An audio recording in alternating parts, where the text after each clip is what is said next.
Hello students. तो इस video lecture में हम बात करेंगे journal equation of straight line के बारे में। What is the meaning of journal equation of straight line. देखिए, हमने इससे पहले वीडियो लेक्चर में स्ट्रेट लाइन को फाइंड आउट करने के लिए कई इक्वेशंस के बारे में पढ़ा। 2 पॉइंट फॉर्म, अगर हमें लाइन के ऊपर 2 पॉइंट दे रखे हो तो उससे हम लाइन की इक्वेशन फाइंड आउट करते हैं 2 पॉइंट फॉर्म से। 1 point slope form, slope intercept form, normal form, ये कुछ लाइंस की इक्वेशन हमने पढ़ी और कुछ एग्जांपल्स भी किए। तो आप देख सकते हैं, जब भी कोई भी हम लाइन की इक्वेशन को अप्लाई करें और लाइन की इक्वेशन फाइंड आउट करें, तो सिंप्लीफाई करने के बाद जो हमें आंसर मिलता है वो कुछ इस टाइप का मिलता है। A x plus B Y plus C is equal to 0। Mean two से एक्स और वाई के अंदर एक लीनियर इक्वेशन हमें सिंप्लीफाई करने पर मिलती है। तो ये जो लीनियर इक्वेशन एक्स और वाई में हमें मिलती है, it is called general equation of straight line. चाहे आप 2 पॉइंट फॉर्म अप्लाई करें, जैसे एग्जांपल के लिए मैं यहाँ पे एक बार ले लेता हूँ। जैसे एक लाइन है जो कि .2, -1 और 3, 4 में से पास कर रही है, और हमें अगर इसकी इक्वेशन फाइंड आउट करनी है, ये बी पॉइंट है हमारा।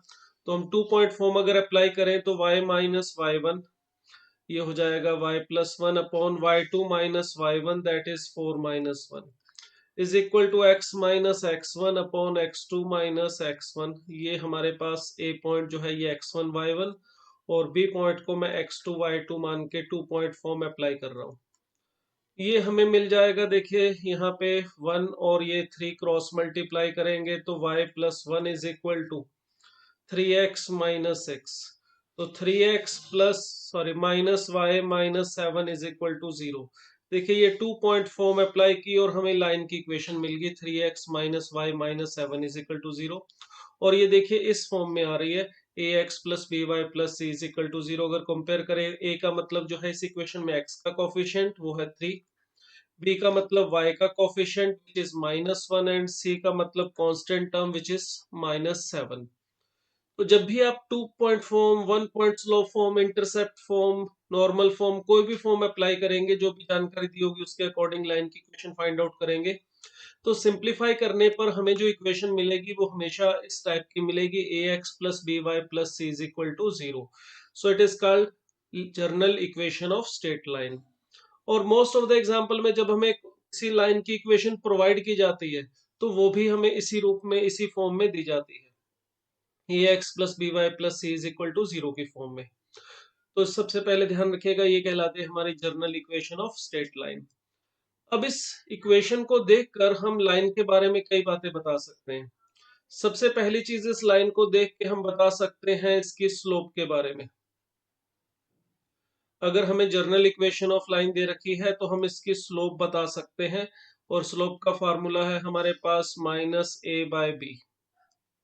ये स्लोप का फार्मूला है। ये किस तरह से है इसको मैं अभी एक्सप्लेन करूंगा। दूसरी चीज, हम इस लाइन की इक्वेशन को देख के बता सकते हैं इसका एक्स इंटरसेप्ट। लाइन का एक्स इंटरसेप्ट हम सीधा सीधा बता सकते हैं -c/a। और इसी तरह से तीसरी चीज हम बता सकते हैं लाइन की इक्वेशन को देख के इसका वाई इंटरसेप्ट, और इसका फार्मूला है -c/b। और फोर्थ थिंग, हम लाइन की इक्वेशन को देख के बता सकते हैं पी का मतलब होगा डिस्टेंस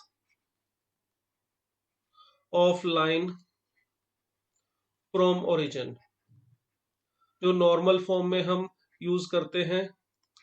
पी, ये हमारा ओरिजिन से डिस्टेंस होता है, तो इसका फार्मूला होगा mod of C upon root of A square plus B square. तो ये चार बातें हम लाइन की इक्वेशन को देखते ही सीधा सीधा बता सकते हैं। फॉर एग्जाम्पल, मैं एक लाइन की जर्नल इक्वेशन अगर यहाँ पे लिखूं, 3x - 4y plus 7 is equal to 0, ये मान लेते हैं लाइन की इक्वेशन है। अब अगर इसको देख के मुझे इसकी स्लोप बतानी है तो सीधा सीधा फार्मूला है, देखिए -a/b। माइनस ऑफ ए का मतलब -3, ए का मीनिंग यहाँ पर है 3, एक्स का कोफिशिएंट, बी का मतलब वाई का कोफिशिएंट -7, एंड सी का मतलब है कांस्टेंट टर्म विच इज 7। इसमें जो सी है वो देखिए लेफ्ट साइड में कांस्टेंट टर्म को लिखने के बाद लेनी है, राइट साइड में 0 बनाने के बाद जो लेफ्ट साइड में कांस्टेंट टर्म होगी वो हमारी सी होगी। तो स्लोप का formula minus A by B, B is -4, तो स्लोप इज 3/4। तो इस लाइन की स्लोप है 3/4। अगर हमें इसका एक्स इंटरसेप्ट, जिसको हम अल्फा से लिख लेते हैं, चलिए एक्स इंटरसेप्ट है ये हमारा, ये अगर फाइंड आउट करना है तो minus of see that is -7/a which is 3, ये हमारा एक्स इंटरसेप्ट हमें मिल गया। इसी तरह से अगर वाई इंटरसेप्ट यानी बीटा बताना है तो फार्मूला है -c/b that is -7/-4, so answer is 7/4, ये है वाई इंटरसेप्ट। और P यानी कि लाइन का अगर हमसे ओरिजिन से डिस्टेंस पूछा जाए तो mod of C which is 7 upon root of a square plus b square that is 9 + 16, so 7/5 इस लाइन का ओरिजिन से डिस्टेंस है। तो किसी भी लाइन की इक्वेशन हमें दी जाए तो ये चार चीजें हम सीधा सीधा उसकी इक्वेशन से फाइंड आउट कर सकते हैं। अब बात करते हैं कि ये जो चारों चीजें हैं, ये जो हमने यहाँ पे लिखी है, ये किस तरह से बनी है। तो इसके लिए देखिए, अगर हमें लाइन की इक्वेशन दे दी जाए ax plus B Y plus C is equal to 0, और हमें कहा जाए इस लाइन की स्लोप कैसे, ये जो माइनस ए बाय बी हमने लिखी है वो किस तरह से आई है, ये एक्स इंटरसेप्ट किस तरह से है, वाई इंटरसेप्ट किस तरह से है। तो देखिए सिंपल सा काम है, जब मुझे इसका स्लोप बताना है लाइन का, तो मैं इस लाइन की इक्वेशन को कुछ ऐसी फॉर्म में कन्वर्ट करूंगा जिससे मुझे स्लोप मिल जाए। तो ध्यान से देखिए, स्लोप वाली जो इक्वेशन हमने पढ़ी हुई है वो पढ़ी हुई है y is equal to m x plus c, ये होती है हमारी स्लोप इंटरसेप्ट फॉर्म, जिसमें ये जो m है वो होती है स्लोप ऑफ द लाइन, और ये जो c होता है इसे हम कहते हैं y इंटरसेप्ट। तो अगर मुझे स्लोप या y इंटरसेप्ट ढूंढना है तो इस लाइन की इक्वेशन को y is equal to m x plus c की फॉर्म में कन्वर्ट कर लेंगे। अब इसमें कन्वर्ट करने के लिए देखिए इसकी खासियत क्या है। इसकी खासियत सिंपल सी है कि इसमें y अकेला एक तरफ है और कांस्टेंट टर्म और x वाली टर्म राइट हैंड साइड में है। तो इसको अगर मैं इस फॉर्म में ले जाना चाहूं तो देखिए लिख सकता हूं y इज इक्वल टू, पहले देखिए by is equal to minus of a x and minus c, ये इस तरह से लिख लिया। फिर इस b को लाके अगर मैं नीचे डिवाइड कर दूं तो -a/bx एंड -c/b। तो देखिए इस तरह से हमने इसको कन्वर्ट किया है स्लोप इंटरसेप्ट फॉर्म में।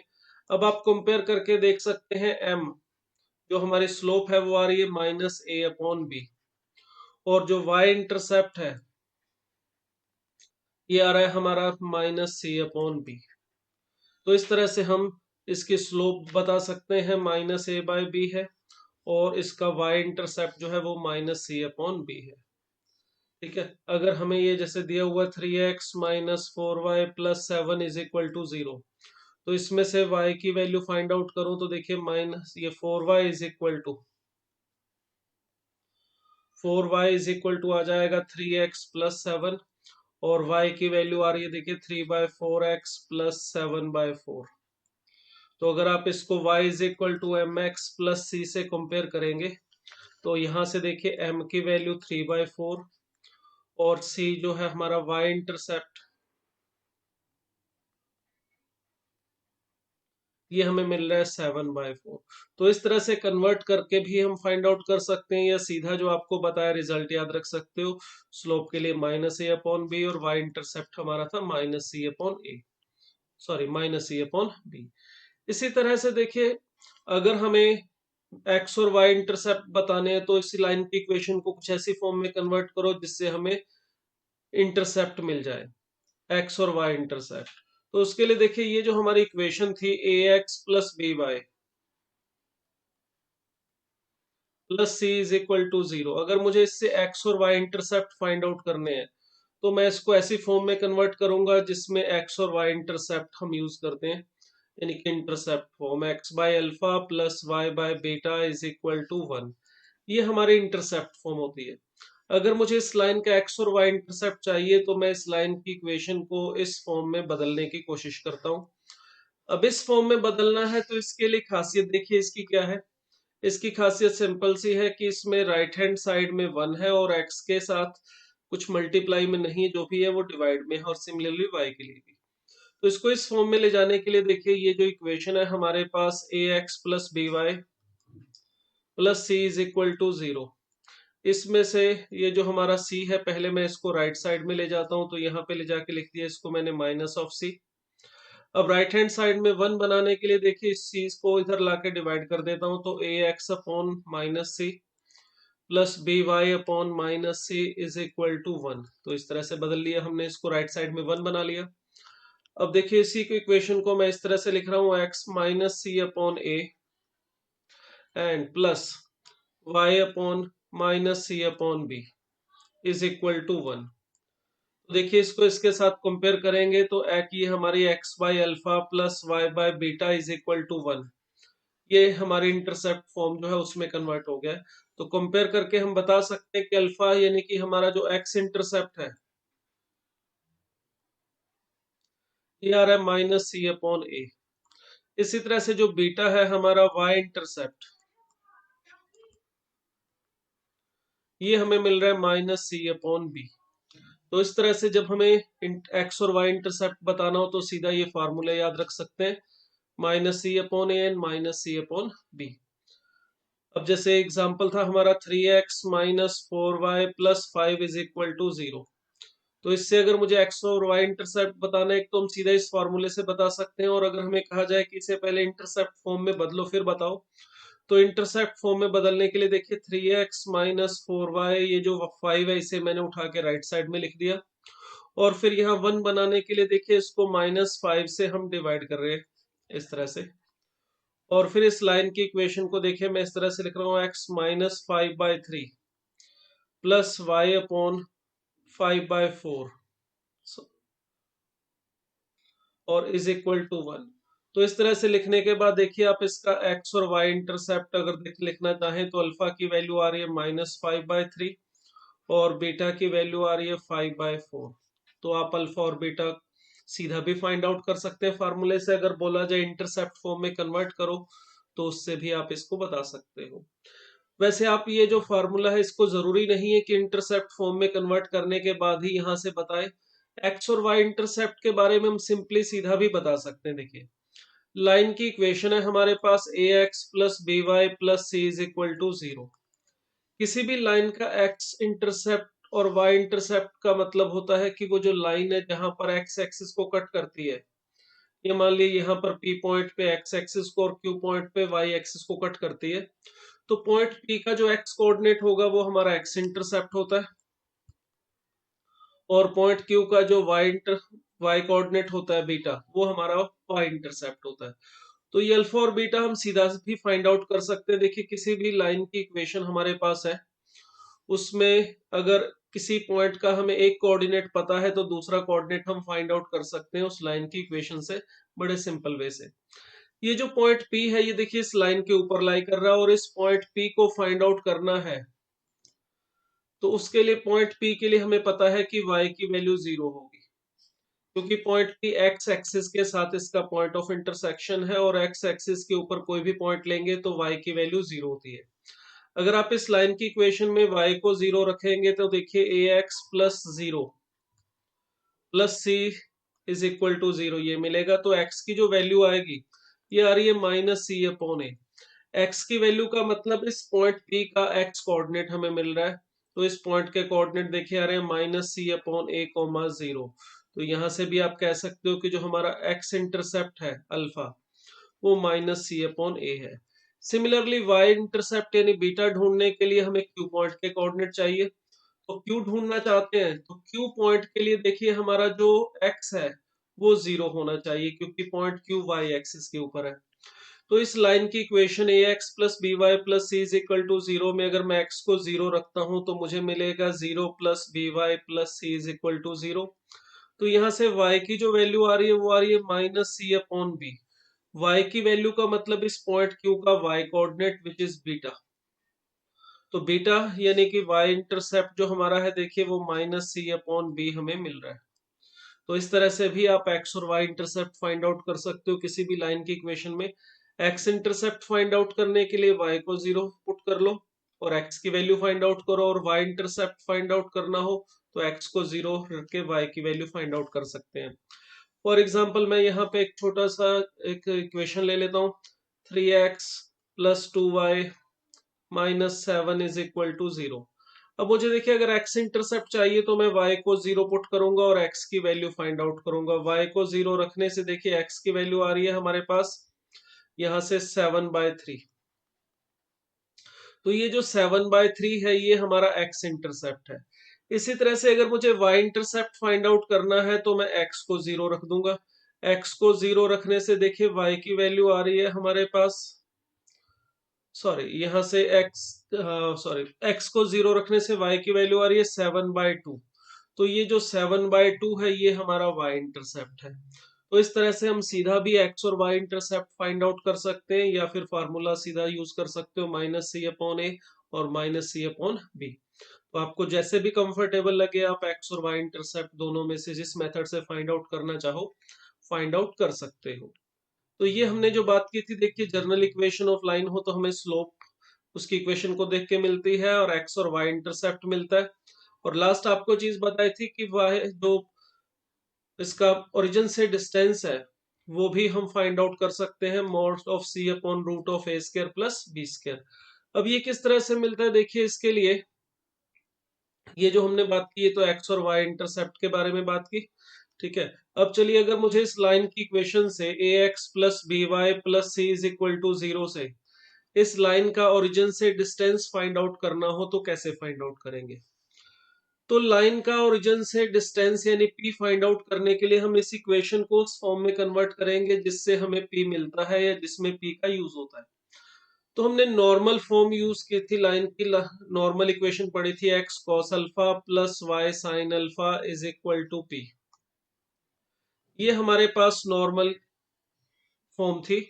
इसमें हमने पढ़ा था कि अगर कोई लाइन ओरिजिन से p डिस्टेंस पर है, ये हमारे पास लाइन है मान लेते हैं pq, ये ओरिजिन से इसका जो डिस्टेंस है ये p था स्मॉल p। अगर इस लाइन का ओरिजिन से डिस्टेंस है p और ओरिजिन से ये जो परपेंडिकुलर डाला है हमने OL, अगर ये x एक्सिस की पॉजिटिव डायरेक्शन के साथ एंगल अल्फा बनाता है तो हमने इस लाइन की इक्वेशन लिखी थी x cos alpha plus y sin alpha is equal to p। ये हमारा नॉर्मल फॉर्म था y sin अल्फा।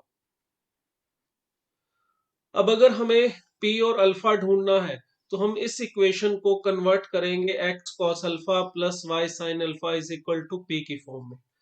अब अगर इसको इस फॉर्म में कन्वर्ट करना है तो पहले इस लाइन की जो खासियत है वो समझ लीजिए। हमने जब इसको कन्वर्ट किया था स्लोप इंटरसेप्ट फॉर्म में तो वो बहुत सिंपल था, उसमें सिंपल सा काम यह था कि y अकेला एक तरफ रखा और दूसरा x और कांस्टेंट टर्म सारी राइट साइड में लिख ली थी। अगर हमने इसको इंटरसेप्ट फॉर्म में कन्वर्ट किया तो उसकी खासियत थी कि उसमें x और y के साथ सिर्फ डिवाइड में था, मल्टीप्लाई में कुछ भी नहीं था, और इज इक्वल टू में 1 था। तो हमने इज इक्वल टू 1 बनाया तो x के साथ जो भी मल्टीप्लाई में था वो नीचे करके डिवाइड करके लिख लिया तो अल्फा और बीटा मिल गए थे। अब देखिए इस फॉर्म में कन्वर्ट करना है तो इसकी खासियत क्या है। इसकी देखिए दो खासियत है। सबसे पहली खासियत इसकी ये है कि जो राइट हैंड साइड में है p, ये ओरिजिन से परपेंडिकुलर डिस्टेंस है तो ये हमेशा पॉजिटिव होगा, यानी राइट हैंड साइड हमेशा पॉजिटिव होगी। दूसरी बात, यहाँ पे जो x और y के कोफिशिएंट है वो है साइन अल्फा और कॉस अल्फा।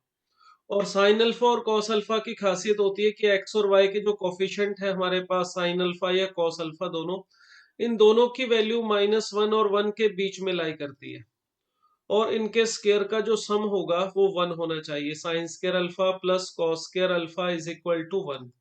इन एक्स और वाई के जो कोफिशिएंट हैं वो इस तरह से होने चाहिए कि उनकी जो वैल्यू है एक्स और वाई के कोफिशिएंट्स की वो -1 और 1 के बीच में होनी चाहिए, उससे बाहर नहीं हो सकती। दूसरी बात, उनके स्क्वायर का जो सम है वो 1 होना चाहिए। राइट साइड में जो p है वो पॉजिटिव होना चाहिए। तो इन बातों को ध्यान में रखते हुए हम इसको देखिए इस फॉर्म में कन्वर्ट करने की कोशिश करेंगे। उसके लिए देखिए सबसे पहले ax plus B y is equal to c, sorry minus c, ये कांस्टेंट टर्म राइट साइड में ले चलेंगे। अब उसका सेकंड स्टेप ये जो होगा हमारा जो माइनस सी है, माइनस सी अगर पॉजिटिव है देन वेल एंड गुड। जैसे कि सपोज कीजिए सी की वैल्यू -3 है तो उधर ले जाने पर सी की वैल्यू राइट साइड में ले जाने पर +3 हो जाएगी, पॉजिटिव हो जाएगी, तो अच्छी बात है। अगर वो नेगेटिव है माइनस सी, सी सपोज करिए पॉजिटिव है तो माइनस सी नेगेटिव होगा, तो आपको जो माइनस है इसे लेफ्ट साइड में लाना होगा। अभी नहीं कह सकता कि इस माइनस सी पॉजिटिव है या नेगेटिव है। अगर माइनस सी नेगेटिव हुआ तो आपको -1 से मल्टीप्लाई करके राइट हैंड साइड पॉजिटिव बनानी होगी, क्योंकि पी चाहिए हमें राइट साइड में, वो पॉजिटिव है। अगर ये पॉजिटिव ही है देन वेल एंड गुड, तो आपको -1 से मल्टीप्लाई करने की जरूरत नहीं है। दूसरा स्टेप होगा कि यहाँ पर आपको root of A square plus B square से डिवाइड करना है दोनों तरफ। Root of A square plus B square,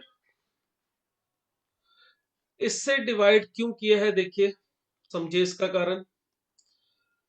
-c/√of a² plus B square, ये root of A square plus B square से डिवाइड इसलिए किया है क्योंकि अब जो x का कोफिशिएंट है हमारा a upon root of A square plus B square, ये जो वैल्यू है, और y का coefficient that is b upon root of A square plus B square, ये हमारी जो दोनों कंडीशन जो यहाँ पे आपको बताई साइन अल्फा और कॉस अल्फा के लिए, वो पूरी कर देंगे।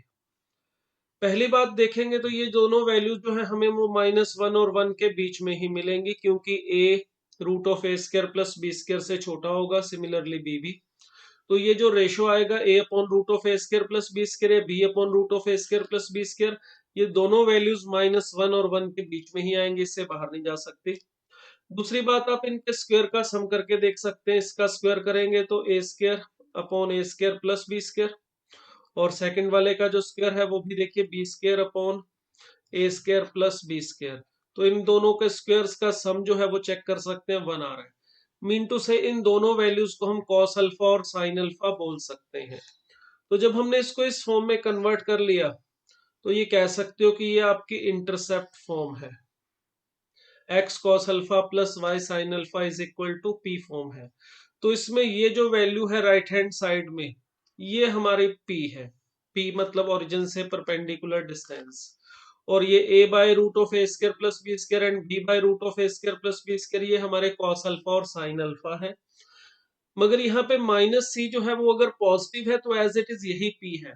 अगर -c/√of a² plus B square negative है तो -1 को हमें लेफ्ट साइड में ले जाना पड़ेगा, फिर हम p के बारे में बता सकते हैं। क्या मीनिंग है इसका, देखिए जरा एग्जांपल से थोड़ा समझने की कोशिश करें। हमें अगर दे रखा है 3x minus 4y plus 7 is equal to 0, तो यहाँ पे अगर मुझे इसको इस फॉर्म में कन्वर्ट करना है, x cos alpha plus y sin alpha is equal to p। अगर मुझे इसको इस फॉर्म में कन्वर्ट करना है तो इसके लिए सबसे पहला काम क्या होगा, देखिए ये जो हमारा कांस्टेंट टर्म है इसे राइट साइड में ले चलते हैं, ये हो गया -7। अब यहाँ पे जो c है हमारे पास -c, ये नेगेटिव आ रहा है तो इसको पॉजिटिव बनाना जरूरी है। तो इसके लिए पहले -1 से मल्टीप्लाई करके इसको मैं पॉजिटिव बना लेता हूँ। तो ये इस तरह से 7 आ गया। अब नेक्स्ट स्टेप आपको बताया था root of A square plus B square से डिवाइड करना है दोनों तरफ। तो root of A square plus B square का मतलब हो जाएगा 9 + 16 विच इज 5। ए हमारा 3 और बी का मतलब -4, तो root of A square plus B square की वैल्यू आ रही है 5। तो इसको अगर मैं 5 से डिवाइड कर दूं,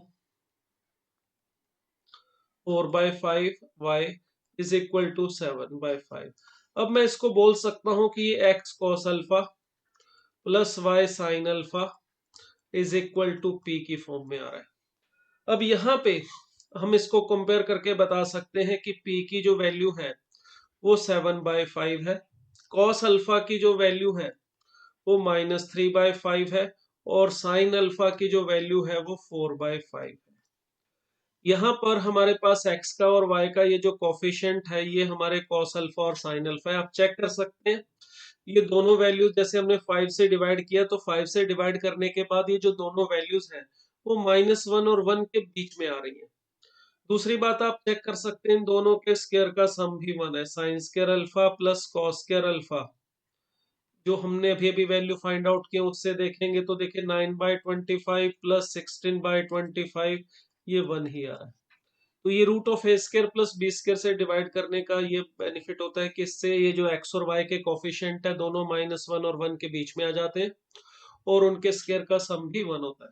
तो ये हमें इस तरह से p और अल्फा, cos अल्फा और साइन अल्फा दोनों प्रोवाइड कर देंगे। अगर हमें कहा जाए लाइन की इक्वेशन को नॉर्मल फॉर्म में कन्वर्ट करो और पी अल्फा, कॉस अल्फा और साइन अल्फा फाइंड आउट करो, तो इसको हम इस तरह से कर सकते हैं।